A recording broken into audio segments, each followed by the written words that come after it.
Doctor CM Joy കൂടി ചേരുകയാണ്. ഇദ്ദേഹം ഇപ്പോൾ സന്തോഷ് കുമാർ പറഞ്ഞ പ്രധാനപ്പെട്ട ചില നിർദ്ദേശങ്ങൾ, അത് മുല്ലപ്പെരിയാറുമായി ബന്ധപ്പെട്ട വിദഗ്ധ സമിതി ഇതെങ്ങനെ പരിഹരിക്കാം എന്നതിനെ സംബന്ധിച്ച് പറഞ്ഞ നിർദ്ദേശങ്ങൾ തന്നെയാണ് അദ്ദേഹവും പറഞ്ഞത്. ഒന്ന്, ഈ ഡാമിന് താഴെ പുതിയ അണക്കെട്ട് നിർമ്മിക്കുക എന്നുള്ളതാണ്. കാരണം ഇത് കാലപ്പഴക്കം ചെന്ന ഡാമാണ്, ഇതിൻ്റെ താഴെ പുതിയ ഡാം നിർമ്മിക്കുക എന്നുള്ളതാണ്. മറ്റൊന്ന്, ഈ ഡാം ബലപ്പെടുത്തുക എന്നുള്ളതാണ്. 127 വർഷം പഴക്കമുള്ള ഡാമാണ്, അത് ബലപ്പെടുത്തുക എന്ന് പറയുമ്പോൾ അത് എത്രമാത്രം പ്രായോഗികമാണ് എന്നുള്ളത് രണ്ടാമത്തെ കാര്യം.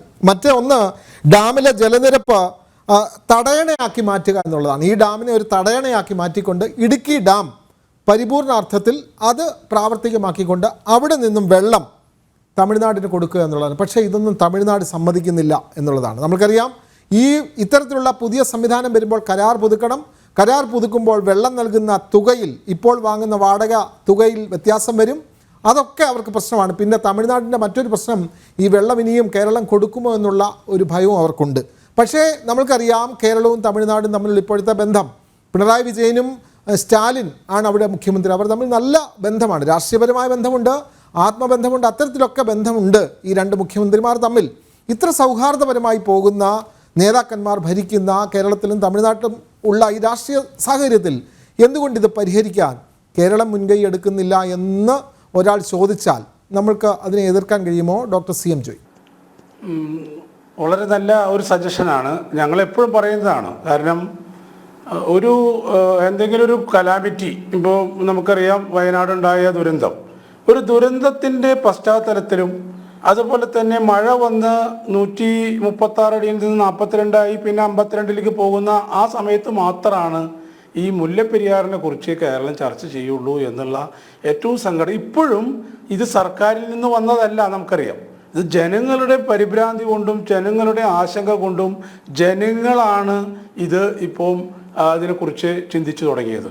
നമുക്കറിയാം, ഇവിടെയുള്ള ഭരണപക്ഷമായാലും പ്രതിപക്ഷമായാലും എന്തൊരു കോമാളിത്തരാണ് കാണിച്ചത്. ഒരു ഡാമിന് പകരം വേറൊരു ഡാം ഉണ്ടാക്കാമെന്ന് ഒരു കരാറുണ്ടാക്കിയിട്ടുള്ള ആ കരാറിലുള്ള മറ്റ് കക്ഷിയെ അറിയിക്കാതെയും ആ കക്ഷിയെ കൂടി വിശ്വാസത്തിലെടുക്കാതെയും അങ്ങനെ ഒരു തീരുമാനമെടുത്ത് നിയമസഭയിൽ പാസ്സാക്കുക. അത് കഴിഞ്ഞിട്ട് അതിനെക്കുറിച്ച് പിന്നെ മിണ്ടാതിരിക്കുക. അടുത്ത പ്രാവശ്യം ഇങ്ങനെ പ്രശ്നം വരുമ്പോൾ വീണ്ടും അത് ചർച്ചയിൽ കൊണ്ടുവരാം. എന്താണ് ഇവിടെ നടക്കുന്നതെന്ന് ആലോചിച്ച് നോക്കി. ഇപ്പോൾ നേരത്തെ പറഞ്ഞതുപോലെ ഒരു മഴയില്ലാത്ത സമയത്ത്, ഒരു പ്രശ്നമില്ലാത്ത സമയത്ത് പിണറായി വിജയനും സ്റ്റാലിനും കൂടി ഇതൊരു മനുഷ്യൻ്റെ പ്രശ്നമാണ്. ഇവിടെ നമുക്കിത് പൊട്ടോ പൊട്ടില്ലേന്നേക്കാൾ ഉപരിയായിട്ട് ഇത്രയും വർഷമായ ഒരു ഡാം, ഇത്രയും വർഷം ഡാം എന്നും വേണമെങ്കിൽ പൊട്ടാം. കാരണം നമുക്ക് ശാസ്ത്രത്തിൻ്റെ അതിനൊക്കെ ഒരു പരിധികളുണ്ടല്ലോ. ആ പരിധി വളരെ പിന്നിട്ടും 127-28 വർഷത്തോളമായിട്ടുള്ള ഒരു ഡാം നിലനിൽക്കില്ല എന്ന് നമുക്കറിയാം. അപ്പം ഇവർക്ക് ഇതിരുന്ന് ചർച്ച ചെയ്യാം. അങ്ങനെ പരിഹാരമുണ്ടെങ്കിൽ സുപ്രീം കോടതി അറിയിക്കാം. കാരണം ഇതൊക്കെ കൈവിട്ടു പോയി. നമ്മളെ സംബന്ധിച്ചിടത്തോളം നമുക്കൊരു വോയിസ് ഇല്ലാത്ത സ്ഥിതിയിലേക്ക് ഇവിടെ നമ്മളെ മാറി മാറി ഭരിച്ച സർക്കാരുകൾ കൊണ്ടുചെന്നെത്തിച്ചു. അതായത് CWC എന്ന് പറയുന്ന സ്ഥാപനം നടത്തിയ സർപ്ലസ് വെള്ളം, കേരളത്തിലെ സർപ്ലസ് വെള്ളം ഉണ്ട് എന്ന് ഇന്ത്യമൊട്ടാകെ സ്ഥാപിച്ചെടുക്കാൻ CWCക്ക് സാധിച്ചു. അപ്പോൾ അതുകൊണ്ട് സർപ്ലസ് വെള്ളം, വെറുതെ കടലിലേക്ക് ഒഴുകി പോകുന്ന വെള്ളം എന്നുള്ളത് ആദ്യമായിട്ട് സുപ്രീം കോടതിയെ ബോധ്യപ്പെടുത്തിയവര്. അപ്പോൾ എന്തായി? സർപ്ലസ് ആയിട്ടിരിക്കുന്ന വെള്ളം കൃഷിക്ക് ആവശ്യത്തിന് വേണ്ടി തമിഴ്നാടിന് കൊടുക്കുന്നതുകൊണ്ട് എന്താ കുഴപ്പം? ഇത് ഇന്ത്യയല്ലേ, ഇന്ത്യയുടെ ഒരു ഭാഗമല്ലേ തമിഴ്നാട്? ശരിയാണ്. പക്ഷേ ഈ സർപ്ലസ് വെള്ളം ഇല്ല എന്ന് സ്ഥാപിച്ചെടുക്കാൻ എന്ത് ശാസ്ത്രീയമായ മെത്തേഡാണ് കേരള സർക്കാർ ചെയ്തത്? ഇവിടെ നമുക്കറിയാം, എല്ലാ പുഴകളിലും വേനൽക്കാലം ആകുന്നതിന് മുമ്പ് തന്നെ ഉപ്പുവെള്ളം കയറും. ഈ പുഴയിൽ ഒഴുകാൻ വെള്ളമുണ്ടായിരുന്നെങ്കിൽ ഈ ഉപ്പുവെള്ളം കയറുന്നത് തള്ളി മാറ്റാൻ വെള്ളമുണ്ടായിരുന്നു. പക്ഷെ അതില്ല. നമുക്കറിയാം, നമ്മൾ എത്രയോ സ്ഥലത്ത് റെഗുലേറ്റർ കം ബ്രിഡ്ജ് ഈ ഉപ്പുവെള്ളത്തെ തടയാൻ വേണ്ടി എത്രയോ സ്ഥലത്ത് ബണ്ട് കെട്ടുന്നു, എത്രയോ സ്ഥലത്ത് സ്ലൂയിസ് വാൽവ് വയ്ക്കുന്നു. അത് തന്നെ വളരെ വ്യക്തമാണ്. നമുക്ക് വേനൽക്കാലത്ത് വെള്ളമില്ല. നമ്മുടെ പഞ്ചായത്തുകളിലെ, നമ്മുടെ ലോക്കൽ ബോഡീസിലെ ബഡ്ജറ്റ് എടുത്താൽ മതി. വെള്ളം സപ്ലൈ ചെയ്യുന്ന അതിൻ്റെ കാശ് എത്ര കോടി രൂപയാണ് അതിന് ചെലവാക്കുന്നത്. അപ്പം ഇവിടെ സർപ്ലസ് വെള്ളമില്ല. ഇത് ബോധ്യപ്പെടുത്താതെ മുന്നോട്ട് പോകാൻ പറ്റില്ല. മുല്ലപ്പെരിയാറിൽ വെള്ളം കൊടുക്കുന്നത് സർപ്ലസ് വെള്ളമുണ്ട് എന്നുള്ളത് കൊണ്ടാണ്. അപ്പോൾ പിന്നീട് ഒരുപാട് ചോദ്യങ്ങൾ ജനങ്ങൾ ചോദിക്കും. കാരണം ഒരു സ്വാതന്ത്ര്യത്തിന് മുമ്പുള്ള കരാർ എന്തുകൊണ്ട് അത് പുതുക്കി? 70-ൽ ഇത് പുതുക്കാനായിട്ടുള്ള എന്താ കാര്യമെന്ന് ആലോചിച്ച് നോക്കണം. അത് ജനങ്ങൾ അറിയണം. ഈ നാടകങ്ങൾ, ഈ രാഷ്ട്രീയ പാർട്ടികൾ ജനങ്ങൾ അറിയാതെ നടത്തുന്ന നാടകങ്ങൾ ജനങ്ങൾ അറിയണം. 70-ൽ ഇവിടെ ഭരിക്കുന്ന അന്നത്തെ സർക്കാർ ഈ നമ്മുടെ കരാറിനെ വിപരീതമായി തമിഴ്നാട് ചെയ്ത വൈദ്യുതി ഉൽപാദനം അത് തടയാനും, അതുപോലെ ബേബി ഡാം കൺസ്ട്രക്ഷൻ, ഇതൊന്നും മുന്നോട്ട് വെക്കാതെ ഇതിനൊക്കെ ഒരു പച്ചക്കൊടി കാണിക്കാനുണ്ടായത്. 5 രൂപ ഒരു ഏക്കറിന് 8,100 ഏക്കർ സ്ഥലമാണ് ഇതിന് ബന്ധപ്പെട്ട് കൊടുത്തത്. അതിന് 5 രൂപ എന്നുള്ളത് 30 രൂപയാക്കി. ആ 30,000 കിട്ടി കഴിഞ്ഞാലും മുതലാവാത്ത കാര്യമാണത്. അത്രയധികം വെള്ളമാണ് പോകുന്നത്. എന്നിട്ട് അത് 30 രൂപയാക്കി എന്നുള്ളതാണ് ആകെ ഇതിൽ വന്നൊരു ചേഞ്ച് എന്ന് പറയുന്നത്. ഇതിൽ ബാക്കിയൊക്കെ അതുപോലെ നിലനിർത്തി. എന്ത് കളിയാണ് അതിൻ്റെ പിന്നിൽ നടന്നത്?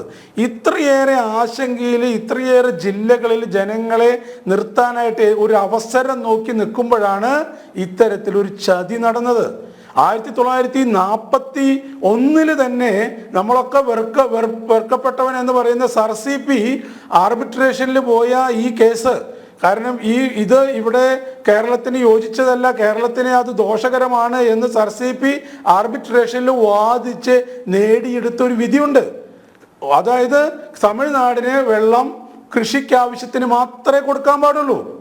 കൃഷിക്കാവശ്യത്തിനുള്ള വെള്ളം, ഇലക്ട്രിസിറ്റിക്ക് വെള്ളം കൊടുക്കാൻ പാടില്ല എന്നുള്ള വിധി എന്തുകൊണ്ട് ഇവിടുത്തെ രാഷ്ട്രീയ പാർട്ടികൾ സുപ്രീം കോടതിയുടെ മുന്നിൽ വെച്ചില്ല?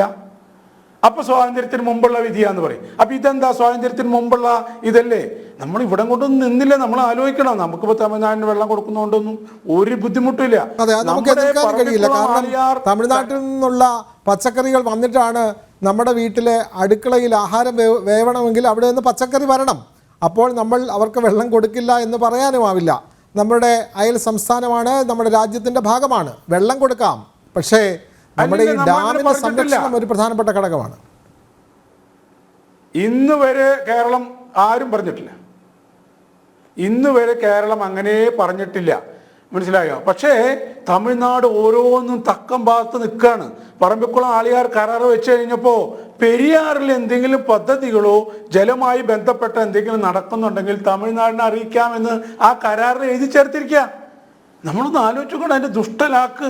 അപ്പോൾ അത് കേരളം തിരിച്ചറിയാത്തത് എന്താണ്?